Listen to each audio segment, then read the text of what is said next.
All right, welcome to Art Salt Lake on your Monday morning. Time right now, 7 o'clock. We had a wild last week.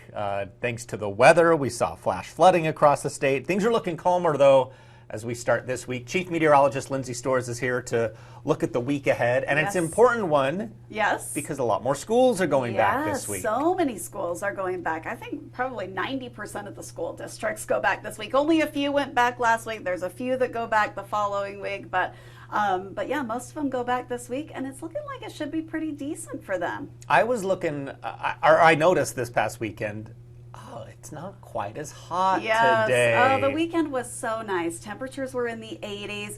We finally got a break from all the wild weather. Thursday and Friday were pretty crazy across the whole state.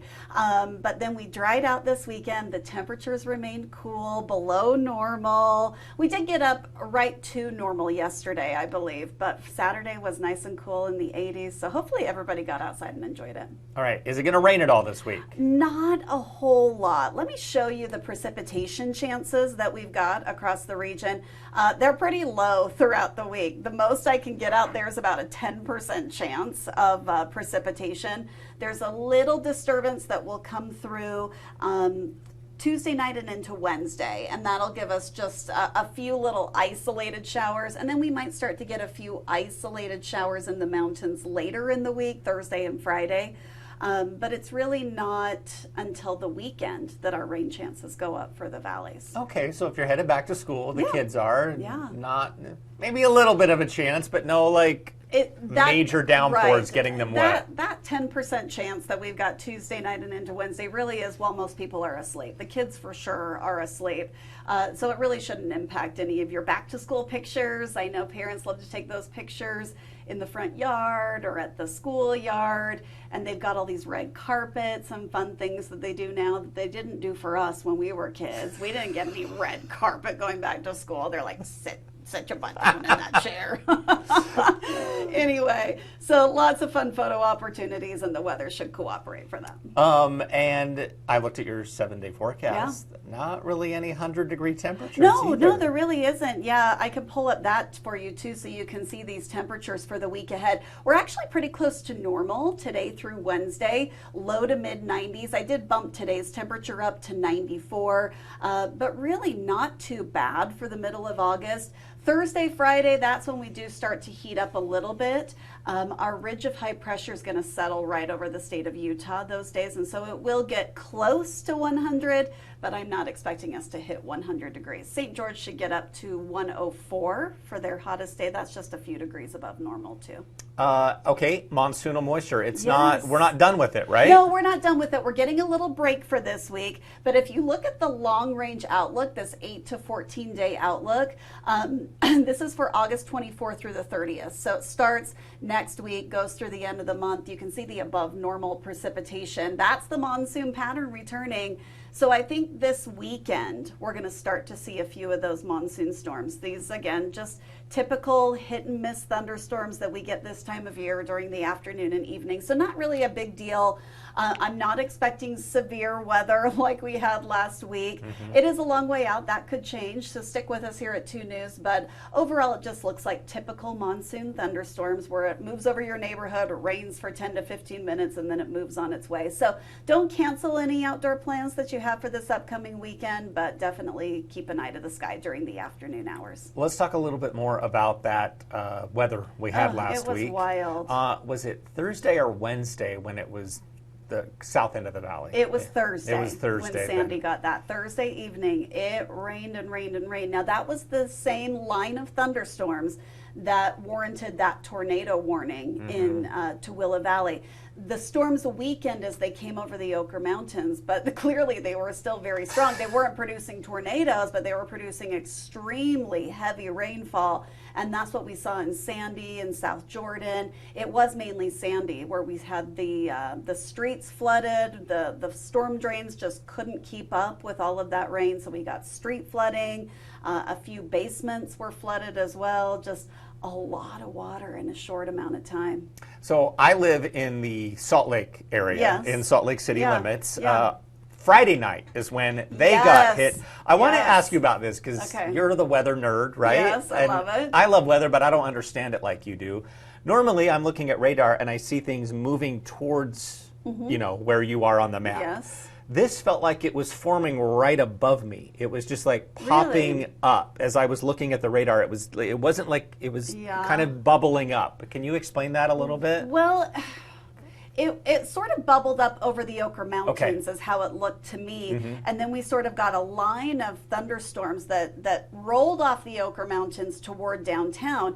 And the storms kept forming over the Ochre Mountains and then rolling to the northeast over downtown. So we sort of had a couple of thunderstorms training, that's what we call it, sort of like a train, a choo-choo train, you know, one car after another. And so that's kind of how it was Friday evening. From my vantage point, looking at the radar, was that they kept popping up over the Ochre Mountains and then rolling off into West Valley and downtown. And we did have flood advisories issued Friday evening because those thunderstorms just kept moving over the downtown area. And you got some good rain for a couple of hours. Yes, we did. Well, I kept looking and like, oh, it's done. I'm like, no, wait a second, there's another one coming then.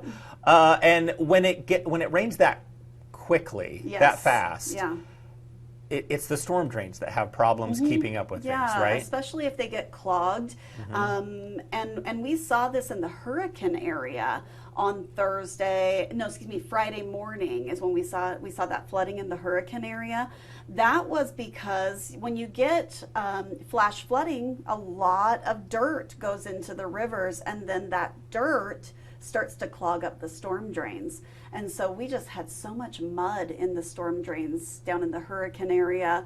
Up here in Sandy and Salt Lake, there was a little bit of that as well. If you get any sort of rocks or sticks, those can clog the storm drains and just make it worse. So those have to be unclogged before the street flooding can go down. On Friday, we talked to you on Friday, but we also had the guys from Open Snow talk about their ski season forecast and obviously how El Nino impacts that. You've talked about El Nino already. Really strong El Nino. Do you see impacts from El Nino before winter? No, it's just beginning right now. And so we really haven't seen the jet stream shifting and strengthening and things like that we tend to see once that water temperature off the coastline of South America really starts to warm up. So this is what the models are predicting for ocean temperatures, is that they will warm off the coast of South America. That tends to give us a pretty active subtropical jet stream. There's a couple of jet streams in the atmosphere. We're normally we get storms from the polar jet stream normally in the winter, but when the subtropical jet stream comes farther north and strengthens, it's the southern United States that gets all of the snow. So hopefully at least Bryan Head will have a really good season. We'll hope that the resorts here in northern Utah have a great season as well, but I'm hoping that we'll at least get an average season up north and then a really good season down south. That would be so good for us if that could play out. I mean, we'll take average after last winter. We'll take average. Oh my goodness. Can you imagine? We'll just be like, it's snowing all the time, at least compared to last winter. Okay, I do remember, oh man, it just left my brain here. What was I talking about? It's Monday morning. It is Monday morning. This is what Mondays are like. This is what Mondays are like. Yeah. When it comes to, that's what I was going to say. I've noticed the sun setting earlier, obviously. Yes. When are we going to start to notice, ooh, it's cooler outside? Generally, that starts to happen late September and into October is when it's most noticeable. Of course, that can vary year to year. September still tends to be a very warm month in Utah.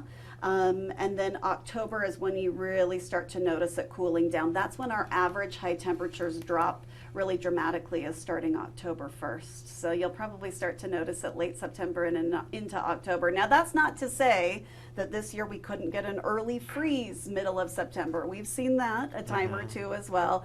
And then you also get what people call the Indian summer, which is where it stays really warm into October. That can happen some years as well. But in general, when you look at the climatology, it is late September and into October when those temperatures really start to decline pretty quickly. Sometimes I feel like fall is too short. it's Yes. either hot, Yes. get a little bit of the fall Yeah. temperatures you love, Yeah. and then it's cold, cold. Right. You get like 2 weeks of fall is what people always say, because it Mm-hmm. goes from like 90 degrees in September, you get your 2 weeks of fall, and then it's like snowing the end of October. But after the dry winter we had last year, I don't know if many of us would be complaining with snow in October.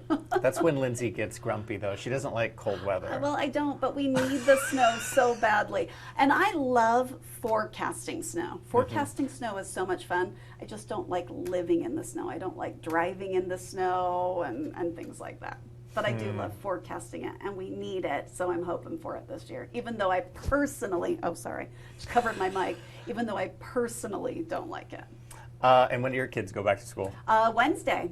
Okay. Wednesday is kind of the big day this week when there's like 8 or 9 districts that all go back that day. So I think they like to give them a short week for that first week, just a few days to kind of get your feet wet with getting back to school, and then you really get into it the following week. And everybody be careful on the roads Yes, with kids going watch back for to the school. kids. Yes, Yep, definitely. watch out for those especially kids. Watch on out for the buses. weather mornings too. Stop when you see that stop sign come Oh, out on don't the bus pass and the red light. buses. No, don't do that. Don't do Okay. that. Maybe we should talk about that a little bit more next week. I've got a cool graphic I can show about that. Okay, So, cool. All right, Lindsay, thanks Yep, so much for you bet. talking to us. We appreciate it.